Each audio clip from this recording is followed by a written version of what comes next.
Now, the Hunt Palmer Show. A magic beyond anything you could ever imagine. You are now listening to the Hunt Palmer Show. Brought to you by Sagrera Farms on 104.5 ESPN Baton Rouge. Locking down the middle of the day. You really think that's the best idea? Live from the Raising Cane studio. This is Hunt Palmer. It's quite a piece of work.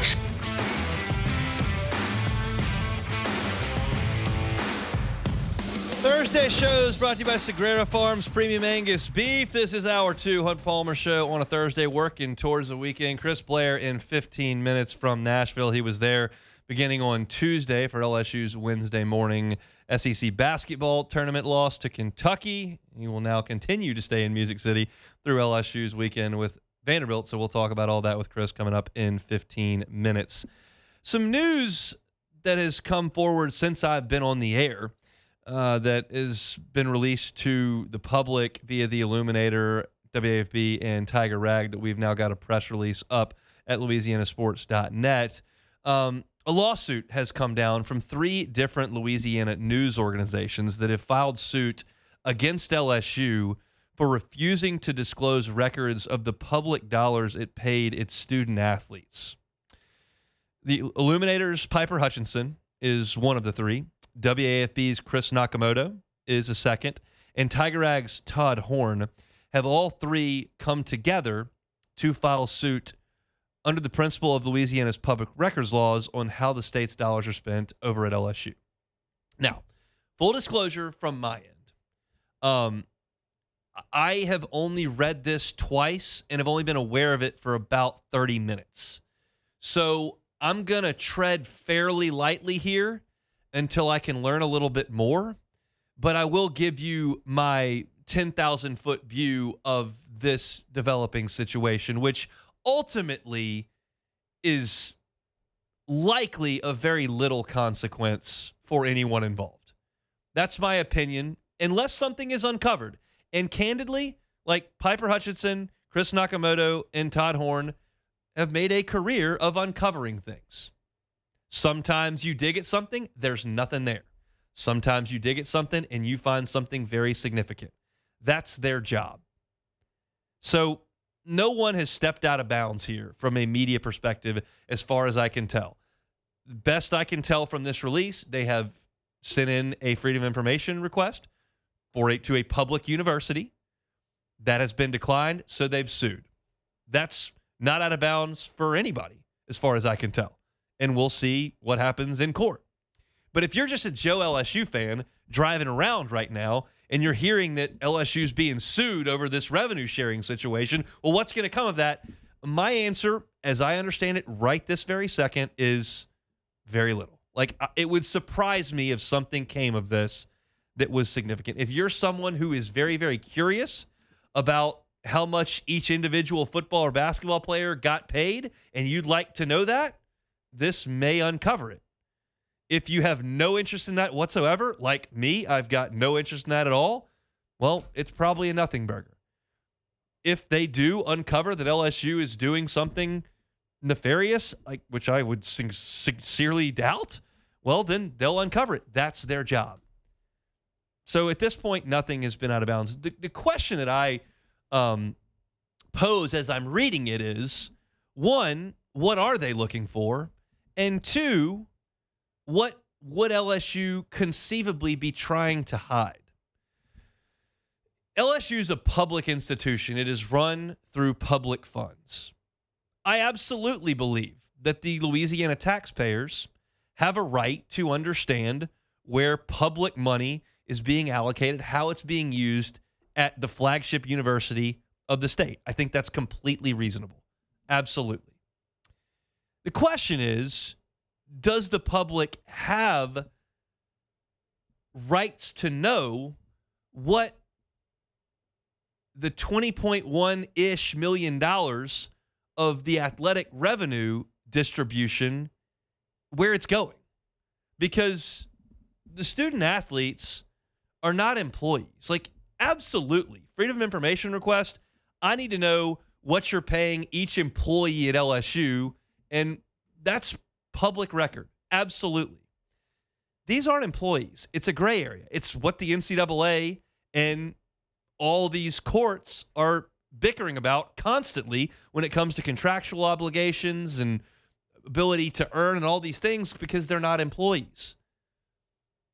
And does the public, via these journalists, have a right to knowing if, yeah, we're telling you we spent $20.2 million in revenue sharing with the student athletes as was allowed by Congress last year. Like, we're not going to tell you what the right guard made, what the shortstop made, and what the women's basketball power forward made. We're just telling you we sent $20.1 million and we allocated that to the student athletes. I don't know the answer to that question. Like, there's, and so this will be interesting to see. It's another instance, I guess I should say, another instance where there's a gray area with all this money that's flying all over the place. And I believe the reason that you're getting Piper Hutchinson, Chris Nakamoto, and Todd Horn to dig at this is because it's a gray area. That's where you can find interesting information if you're so inclined. So that's my 10,000 foot view with 30 minutes of a press release worth of information.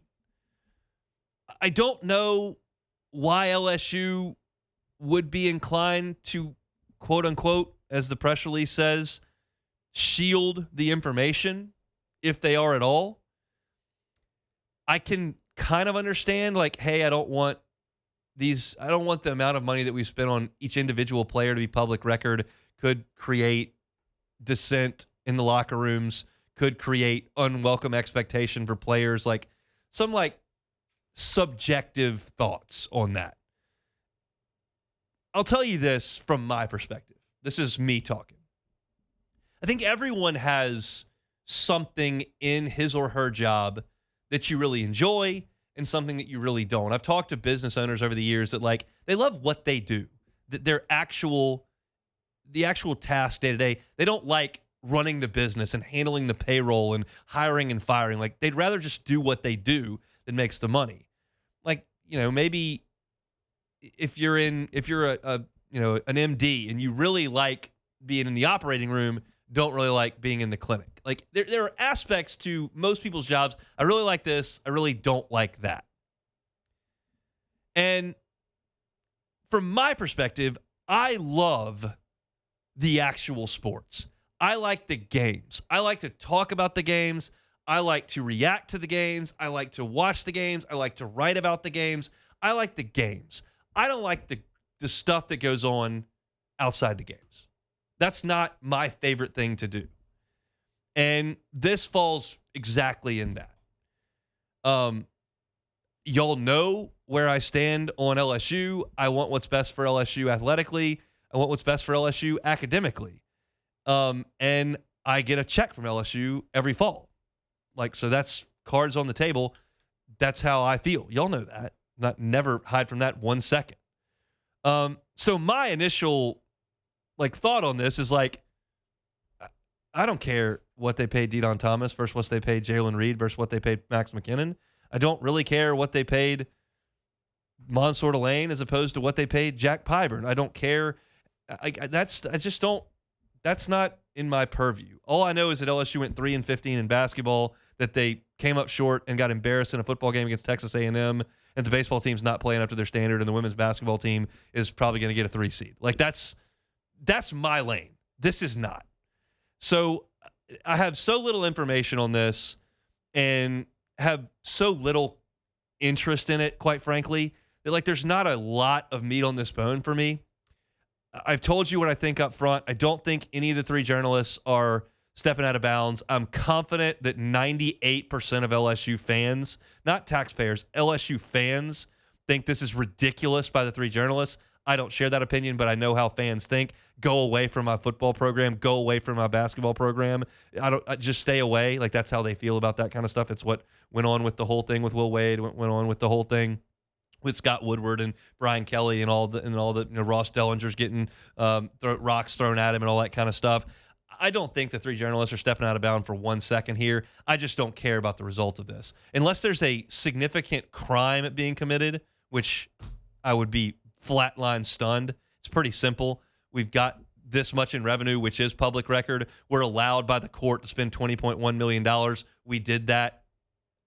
It seems pretty straightforward to me, but we'll see what comes of it. I know that there are plans today for Matt on After Further Review to get some information on this. This happened in the middle of my show, so I'm well beyond any point where I could draw anything from on my show today. But we'll certainly hear what some of the folks have to say this afternoon on AFR, and I'll react to it tomorrow. Not to dismiss these journalists' work at all. This is a personal thing from my deal. Like, unless you show me there's some sort of crime, I don't really care. I want to watch LSU play Vanderbilt tomorrow in baseball, and that's where my head is. That's how I'm wired. Probably not the greatest set of parameters to work for, but the old Tiger's not changing his stripes at this point. So we'll see what comes of it. The Illuminator, WAFB, and Tiger Rag filing suit for public records from LSU on how they are allocating revenue sharing to these players. It should be noted, they're not looking for NIL money. They're not looking for private businesses investing in LSU. This is purely what LSU is spending. I don't know if they want it down to the player or not, but it is what it is. We'll see as things move forward. Let's talk to Chris Blair about some LSU baseball when we come back. The Hunt Palmer Show. Speaking of baseball, got a pretty cool baseball shop here in Baton Rouge, Marucci. Talking about a company that was founded by a couple former big leaders and their athletic trainer that started making bats in the backyard. You fast forward 2 decades, and now they're the official bat of Major League Baseball. That's just a really cool story. You can learn more about that story, more than I'm telling you, if you take a campus tour at Marucci. You can see how they're making 1,200 bats every day if you take a tour at Marucci. You can grab some bats in the hitter's house and take some BP at Marucci. If you got a youth baseball team, take them over there. Got a youth softball team, take them over there. Maybe you just want to check it out. Take the family, take the kids. It's a really, really awesome spot to take a tour and learn about one of the coolest companies going in America, and it's right here in Baton Rouge. So to buy tickets, MarucciSports.com/campus-tour. MarucciSports.com/campus-tour. Every ticket comes with a 20% discount in the campus tour store and in the hitter's house. So go check them out at Marucci. You're listening to The Hunt Palmer Show, brought to you by Sagrera Farms.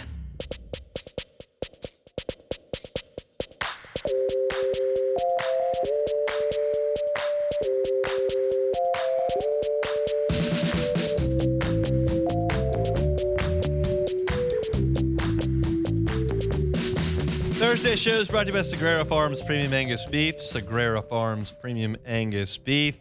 Let's go up to Nashville, where Chris Blair, I think he's moved. He's moved to Nashville at this point. Showed up there on Tuesday.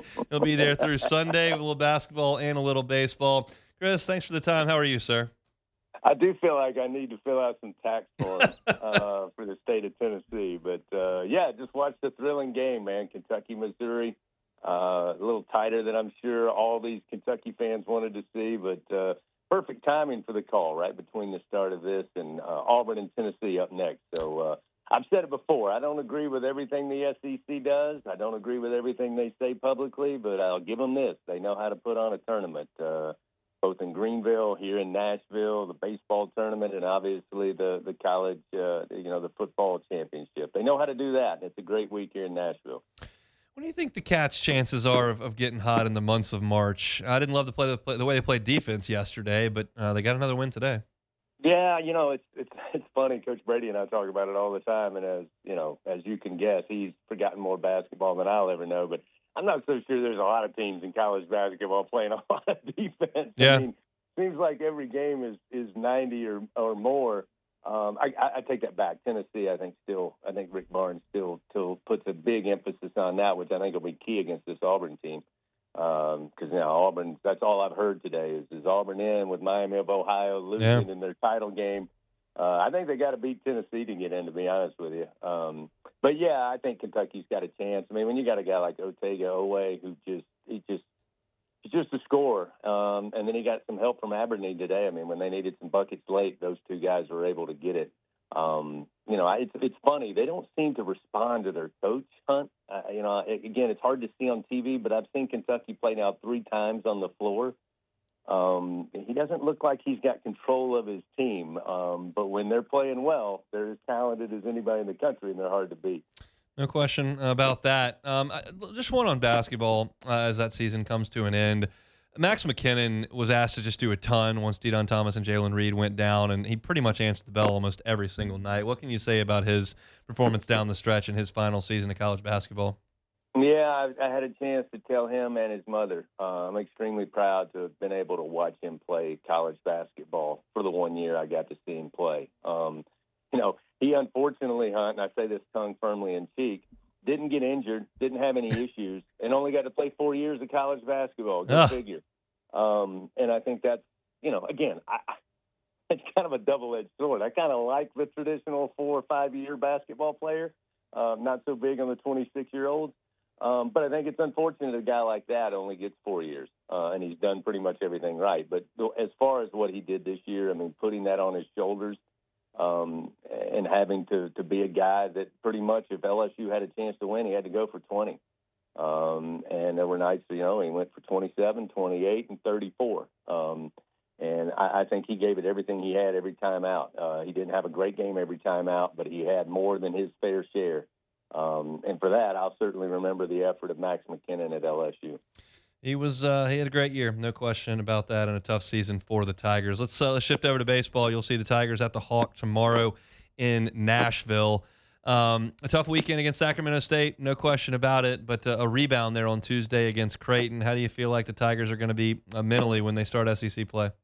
It's one of the first things I'll ask Jay when I see him tomorrow at the ballpark is explain to me again the mentality it takes to go from the non-conference to the conference. And it's subtle. And I ask him that because I always think Jay has a very good handle on how you have to approach all of these different sections of the schedule. And like I said, it's subtle. It's not some major change that he's got to go in and change his speech and rah, hey, it's SEC, it really matters now. That's not what it is. But he talks in terms of how coaches and players approach it that I think is very important. And when I look at this series, and I've been studying Vanderbilt, spent all of last night and into the early morning hours kind of getting acquainted with Vanderbilt. These two teams are similar in a lot of ways. I know LSU's got 5 non-conference losses, Vanderbilt with 7. But it's kind of a feast or famine for both of these teams, especially on offense. I mean, when you look at LSU, there are games you just scratch your head and go, they can't get runners on, they can't get them over, they can't score runs, and we're losing, with 3 or 4 runs scored. And then you look at their wins against really good teams, and you're like, wow, they're, 11 runs on 14 hits or 13 runs on 15 hits. That's exactly what Vanderbilt has done. In their wins this year, they're putting 10 and 11 double-digit runs up. And in their losses, they just completely go away offensively, scoring 2 or 3 runs. And I think the pitching duels are going to be interesting. Evans and Fennell to start it off tomorrow.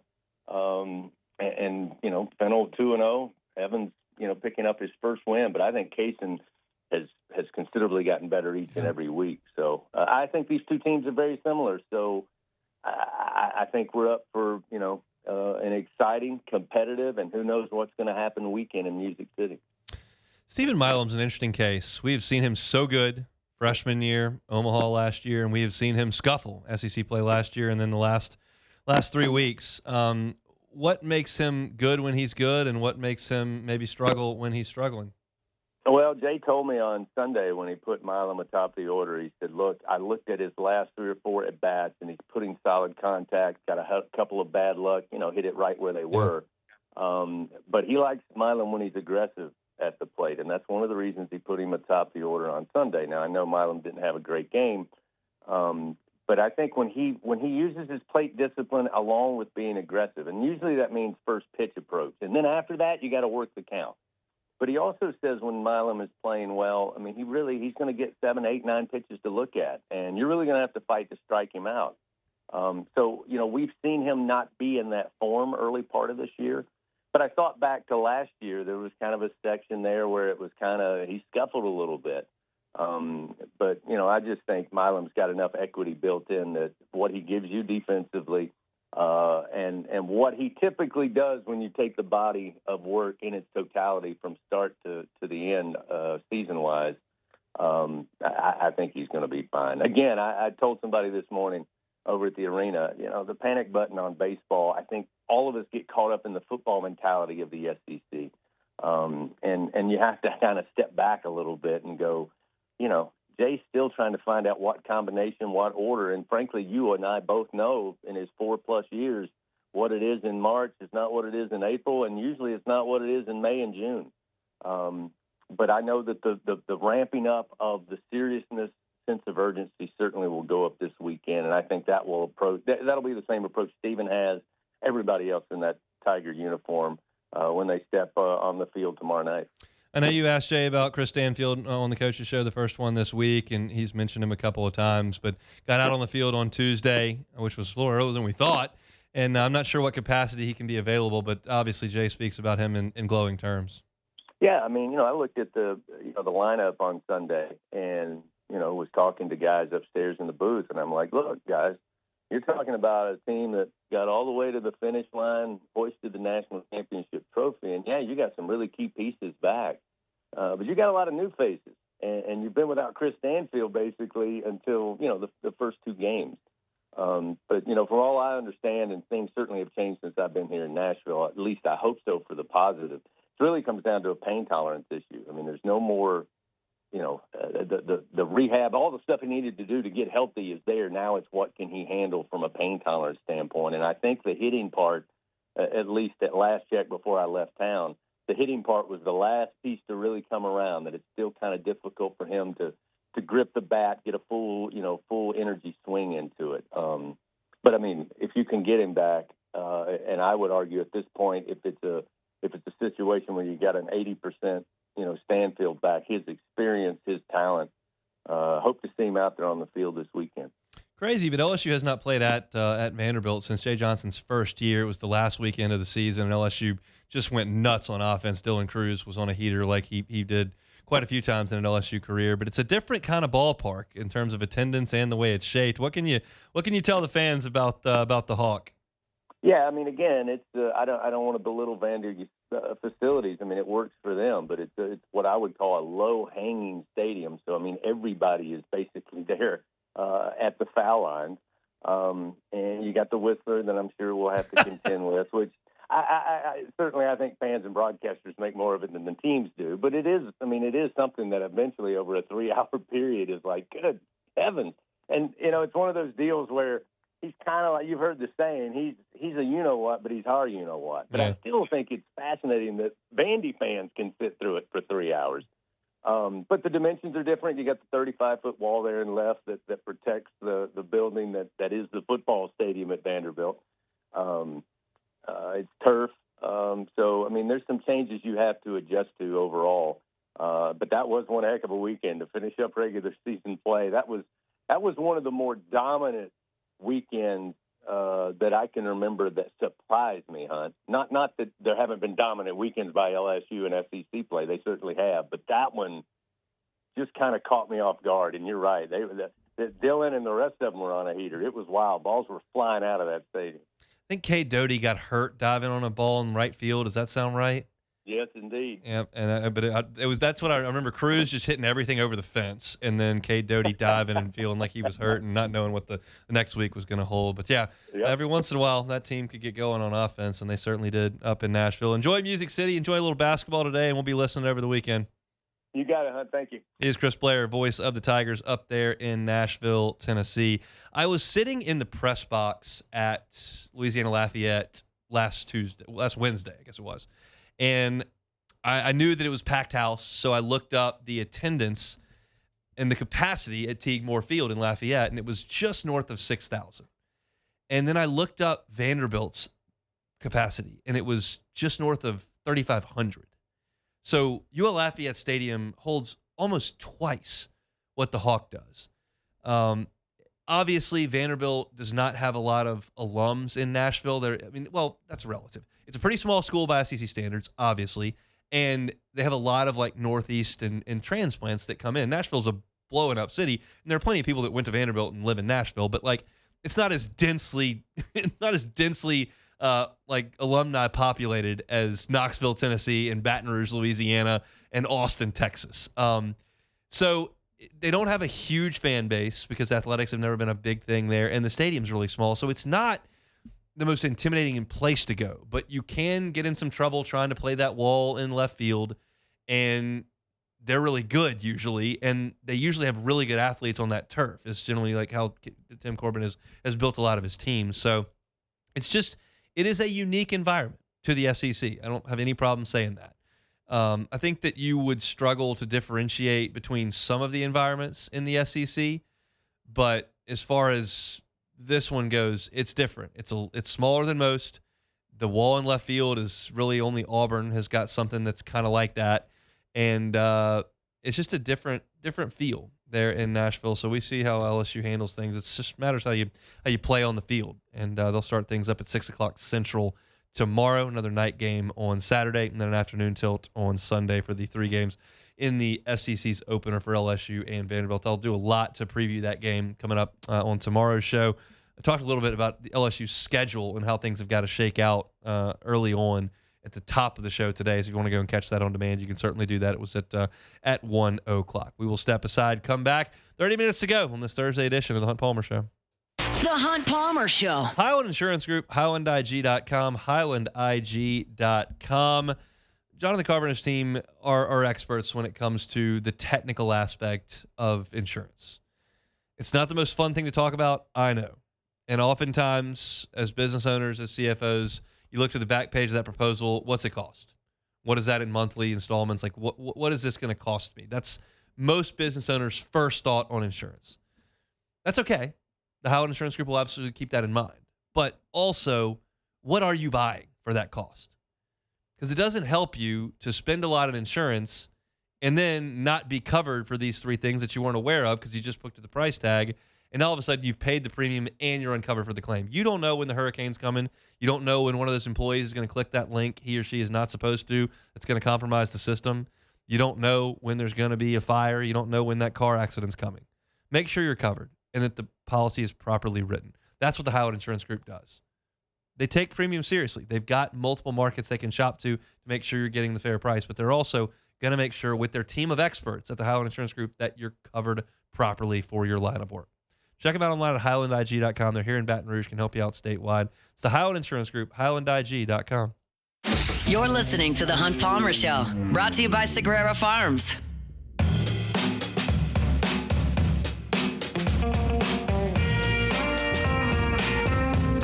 Multi-platinum Grammy-winning superstar Zach Bryan is coming to Tiger Stadium Saturday, March 28th for the Death Valley Live Stadium Series. And 1045 ESPN Baton Rouge is hooking you up with free tickets.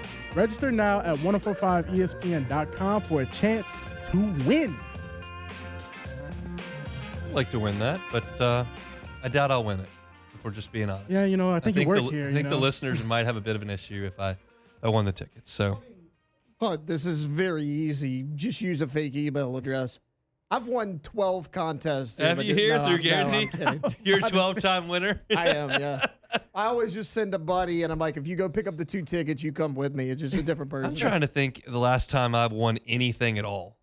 I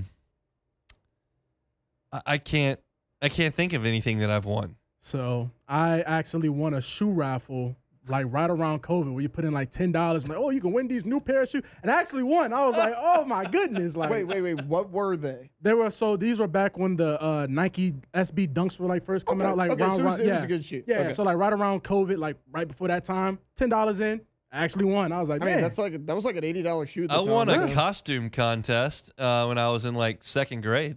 I was Popeye the Sailor Man. Oh man. But how do you remember that? I mean, in 2nd grade, you're what? You're 7? Yeah, 7. So we're talking about 1995. Oh, so man. I haven't won anything since before Warren Morris hit a homer. Well, I mean, you watched LSU win a couple things, so I did. I know that's I didn't have a lot to do with it, but I did get to watch some of that. I'm a born loser. No, we're not. I was talking about winning contests. Yeah, we're not I never doing won that. anything in my life. Let's talk about Lifetime Roofing. They do giveaways. I've never won one of those either, but you can. Lifetime Roofing, a Louisiana-based roofing company right here in the state. Plus, they can help you out in Houston and East Texas. Their core values are customer service, quality, and integrity, and they love their community. They're involved in the community. They do multiple roof giveaways from BCA, military giveaways every single year to those in need. And if you're looking for a job, Lifetime Roofing is absolutely hiring actively. And they're one of the only legitimate W-2 roofing companies in the state of Louisiana. They've got openings. They've got benefits, 401k. So if you're looking for a job, Lifetime Roofing is happy to have you on. You can check them out at lifetimeroofingla.com. They do re-roofing, they do inspections, and they give you peace of mind as well as repairs. It's Lifetime Roofing, online at lifetimeroofingla.com. I wrote a column for LouisianaSports.net today, and the point of this segment is not to necessarily illuminate anything. I think you're pretty aware of the way things have gone for LSU basketball over the last 4 years. I just put some numbers to it just for grins, just to kind of take a look objectively and not subjectively at where LSU basketball is. Matt McMahon is 60-70 in his time at LSU and has won just under 24% of his conference games. Just under 24%. For perspective, I went back and looked at some previous coaches. I want to look at men's basketball. Johnny Jones won 47% of his SEC games. That's double what Matt McMahon has won. He went to the NCAA tournament, obviously. Trent Johnson won 39% of his league games, won the SEC in his first year. That's 15 percentage points better than Matt McMahon, 39% to 24%. Nikki Fargas got run out of town here in Baton Rouge, and I think everyone would suggest that program was taking a nap by the time she was done. And she won 51% of her league games. 51%. McMahon's at 24%. That's double. Some other names that come to mind, like Smoke Laval won 59% of his league games. Got fired immediately. Jerry DiNardo, 47% of his league games he won as the head coach at LSU in football. Curly Hallman won 32% of his league games. 32% for Curly. Matt McMahon is at 24%. Like, you're not even really close to any of those. And that keeps in mind that John Brady got fired. He went to a Final Four. Much better. He won the SEC twice. Van Chancellor got fired. He went to a Final Four. Les Miles got fired. He won a national title. Ed Ogeron won a national title. He got fired. Those are all conference championship winning coaches. So like, it's just not a discussion about the product. I have wrestled a little bit back and forth with the bad fortune that McMahon has gotten. And there's a big faction of y'all that don't care about it, but I think neglecting it is irresponsible. I think neglecting the first year with the NCAA sanctions is irresponsible. I think neglecting the gross underfunding of the program last year is irresponsible. And I think neglecting the 2 injuries this year is irresponsible. However, some of you are rolling your eyes already, and I haven't even finished the point. Part of the job as being the head coach is to deal with adverse circumstances. Players get hurt. Players don't pan out. Some recruits you pull in don't work. Guys quit the team. That happened to McMahon. Tyra Ward just up and quit. And some of the job is to make sure that things stay on the tracks. And to look at that win percentage and to look at, what it compares with the coaches over the last 40 years that have been run out of here on a rail, it's pretty obvious. So it's going to be, I'll at least say this. I will at least say this. It's going to be interesting what happens in the next 2 weeks. I did that segment at the beginning of the hour where I don't really care at all about how much any of these individual players make in rev sharing. That doesn't interest me at all. May interest some people. I'm not in the boat. I'm really interested in whether or not LSU wants to take this seriously from a men's basketball perspective. That interests me. That's on the floor. That's results. And I know what this university and this athletic department can be. LSU is playing great golf this spring. Nobody really knows that, but their men's team is very, very good. They've won a national championship in the last 15 years. Y'all know about gymnastics. You know about baseball. You know about women's basketball. You know about football. You know about the superstars that have come out of this place from different sports. Paul Skeens is bordering on the face of the World Baseball Classic. And whether or not you want to take this part of it seriously. That's interesting to me. I don't have the answer. I don't know if they're going to move on from Matt McMahon. I don't know if they're going to bring him back with no money to just punt or bring him back with even more money than he had this past year. I don't know if Will Wade wants the job or if they're willing to pay the money to get him. I don't know how much they want to sink in revenue sharing. I don't know who is going to be in charge of cutting those checks. So the answers to some of those questions, I won't get them all, but some of those questions, that is fascinating to me. And I told you yesterday that I just felt like there was not going to be a long waiting period. I felt like the decision on how serious you want to take basketball was going to be made a couple weeks ago, because we knew where this was headed 3 weeks ago. We knew where this was headed a month ago in terms of what the season was going to look like when it finished. That was evident 6 games into league play. And here we are. So there's no new information. Only a decision that's got to be made. And I'll tell you this, whether or not Matt McMahon, Will Wade, or some other coach is in place in November of next year, like, I'm going to show up to the PMAC on opening night hopeful that they're good at basketball, because this time of year is so much fun when you're good. And I love LSU, and I love watching that program, and I'm going to be in no matter what. But it feels like I'm in the vast minority based on the current landscape. Vast minority. And the only way to get people back onto my side that are invested in watching, I think, is to make a move. But I just can't guarantee that's going to happen. I like McMahon. I'm pulling for Matt McMahon, and I hope that Matt McMahon, if he's the coach here, turns it all around. But it just feels like such an uphill battle at LSU. When you won 24% of your league games, and Curly Hallman won 32% of his league games, and Johnny Jones won almost half of his league games, and you're at 24%, it's just hard to pull optimism out of that. I'm sorry. It just is. For anybody. These are objective numbers. 24%, I'm not making that up. It just is what it is. We'll see what LSU decides to do and if they do anything. Come back and close it out next. The Hunt Palmer Show. Fabry Chevrolet GMC, FabryChevrolet.com. FabryChevrolet.com. The entire inventory is online at FabryChevrolet.com. They got that new location, Highway 61 in St. Francisville. Just a hop, skip, and a jump from here in Baton Rouge. If you're looking for big savings on trucks, it's nothing of a drive to St. Francisville. You're talking about $11,000 off Silverados, under 2% APR financing on those, 0.0 APR financing on Sierras, with up to $13,000 off MSRP. These are real deals. So if you're looking for a new truck, want to get behind the wheel of a Silverado, maybe a GMC Sierra, take the drive up to St. Francisville and check out my friends at Fabry Chevrolet GMC. Just an awesome family that's been in business here in Baton Rouge for almost 4 decades. 3 locations, 5 brands, great buying experience, wonderful customer service. That's the reputation, and it's well earned at Fabry in their automotive group, and certainly at Fabry Chevrolet GMC. So make that short drive up to St. Francisville on Highway 61. Check out the entire inventory at FabryChevrolet.com.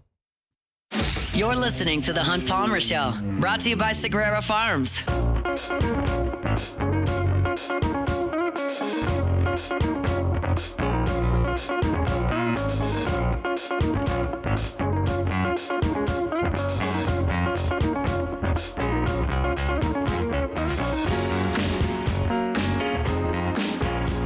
Thursday show is always brought to you by Sagrera Farms, premium Angus beef. You know, herd levels are at the lowest since the 50s or 60s at this point. Our population's grown quite a bit since then. Supply and demand in the beef world is a little bit out of whack, and you're probably experiencing that when you buy your beef. If that's the case, you're not happy with the product that you're getting, not sure how many DNA are in that pack of ground beef, not sure about use of steroids or inappropriate use of antibiotics. That's never going to happen at Sagrera Farms. And when you buy half a cow from Sagrera Farms, you're getting 1 DNA. You're getting no steroids ever used, no improper antibiotics, and you know where it's coming from right there off the farm in Ethel, Louisiana, and it's all prime. The standard for prime is 9 on the IMF scale. Talking about select down there at the bottom, 1 to 3. You're talking about choice, which you get somewhere in the choice, and then you got your prime starting at 9. And Sagrera Farms has 10s, 12s, 16s, 18s, 20s on the farm. You know the difference between a great steak and a not-so-great steak. You know the difference between a great burger and a not-so-great burger. At Sagrera Farms, you're guaranteed to get a phenomenal product every single time. It's a genetic process that Sean has mastered. Every single cow is a 3-year process. Raised on grass, finished on grain, dry-aged, 45 days. That's Sagrera Farms process, and it nets an incredible result every single time. Go up there and chat with Sean. See him at Sagrera Farms. If you don't like the product once you bring it home, you don't pay for it, period. That's what he's willing to stake his reputation on because it's an incredible product every time. We know firsthand in the Palmer house, you can too. Sagrera Farms brings you our Thursday shows each and every week. All right, let's take it or leave it. Take it or leave it. Take it or leave it. Today's hottest stories in sports, news, and sometimes even Hunt's life. The question is, will he take them or leave them? All right, Hunt, it has finally happened. After finishing the regular season with a perfect 31-0, number 20 Miami of Ohio has been defeated for the first time this year, losing 87-83 to UMass in the quarterfinals of the MAC tournament. This loss could put Miami at Ohio at risk of missing out at a at-large bid for the NCAA tournament. So going 31-1 and missing the NCAA tournament, take it. Well, that shouldn't happen. Take it or leave it. I'll take that. It should not. I'll take it. Because the bubble is so weak and you're dealing with teams that hover around 500 in their league. Yeah.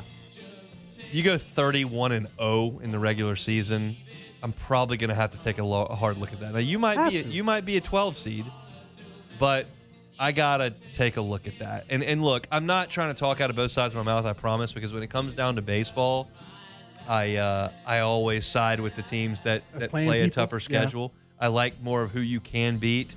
But if a baseball team is 52-4, I got to let them in. Gotcha. Like I mean, we're not talking about going, 45-11. Then we got to talk about it. Yeah. But if you have some astronomical record, I've got to take that in consideration at a certain point, and this is that. So there are going to be baseball teams come Memorial Day that I look at and I go, you're 1-4 against Quad 1, and I get out of here. I don't care about your Northeastern baseball team. That's part of it. But it doesn't apply in my estimation to Miami, Ohio this year in basketball. They need to be in. Want to feel any way, Taylor? You lose one game, you're in the tournament. I mean, I don't know what else they have to do. Yep. All right, so Max Crosby breaks his silence for the first time since the trade debacle. And this is what he had to say. Everything happens for a reason. Believe nothing you hear and half of what you see. I'm a Raider. I'm back. Run that bleep. Is Max Crosby about to go on beast mode next season? Take it or leave it. Not for the Raiders. Whoa, look. He's look. going to be somewhere. Well, look, they said they're trying to keep him. I'm assuming that means the offers have dried up when they said they're going to keep him. So I just think it's that point where they have to keep him. Like, they're stuck with him. So. Well, if the knee's that bad, here it is. But I would imagine they're going to try to move him if they were going to. But the offers aren't going to be as good as what they got from Baltimore. So that's what you look at. Leave it alone. We're going to leave him. Yeah. All right, so the Philadelphia Eagles have recovered nearly $1 million from cornerback Jair Alexander after the veteran as he stepped away from football just days after joining the team and never appeared in the game. According to NJ.com, Alexander returned roughly $900,000 to the I was about to call them the 76ers. Nope. Philadelphia Eagles. Be the Eagles. So, giving money back to $1 billion organization, take it or leave it. I'll take it if I'll take it. If you don't fulfill your end of the contract, then you don't get the cash. Now, if the contract stipulates you don't have to play and you can collect the money, sure. That'd But be I mean, nice. Hester talked about it when he was going to sign a deal with the Seahawks, and they were like, "If you get hurt, we're not paying you." He's like, "Well, I'm not coming." So it's just you got to work it out in the contract before you agree to things. True. I realized that he was coming from a different spot. Yeah, and the so, Ravens. I mean, it is what it is, but you got to do what the contract says. That's where I am on the whole thing. No, 100%. It's just the headline, giving back $1 million. Yeah. I was like, wait, what? So I didn't even know they could do that. I guess they went and got it. I don't assume he went and actually gave them back $900,000. So I had to say that because that's kind of crazy. But that's it for take it or leave it. Got a question in the Bayou 4 chat before we get out of here from Wash Them Out 1698. Hut, what's the point of these reporters suing LSU for player payment info? I went to journalism school. I know how these journalists think. They believe, in some cases very, very rightly, they're the watchdogs of society. They're the gatekeepers of information, and they're supposed to hold public entities accountable. And LSU is a public entity. I have no problem with these reporters asking for information. And if they believe they have a right to the information, then they can file suit. If the court tells them to kick rocks, then they'll kick rocks. If the court tells LSU, you're a public university, they're asking for public records, you need to hand it over, LSU needs to hand it over. I don't have an issue with it. Unless someone did something wrong, I don't care. So you'll hear about more of it on Matt's show coming up here. I'm hopeful that it all goes over with a nothing burger. I think that's probably the case. But we'll learn more. That's it for our Thursday show. Matt's going to drive you home next on AFR. We're back tomorrow getting ready for LSU and Vandy on the Hunt Palmer Show. The Hunt Palmer Show. It's Colon Cancer Awareness Month here in March. Colon cancer is a common cancer, but it is preventable and treatable when caught early. Screening can detect precancerous polyps before they turn into cancer. So who should get screened? Adults beginning at the age of 45. Anybody that has a family history of colon cancer may need to get screening earlier. Even if you feel healthy, screening is very, very important, and colonoscopy remains the gold standard in screening. So for those at a low risk, you can potentially do it at home, but look, talk with your provider. That's important. They can determine the best choice for you. Ask about your personal risk. Early detection can save some lives. If you've got an established relationship with your primary care provider, that makes all the difference. They can guide you on the right screenings at the right time. So schedule an appointment at auctioner.org/schedule or through the My Auctioner app. That's again, auctioner.org/schedule or through the My Auctioner app. That's from our friends at Auctioner.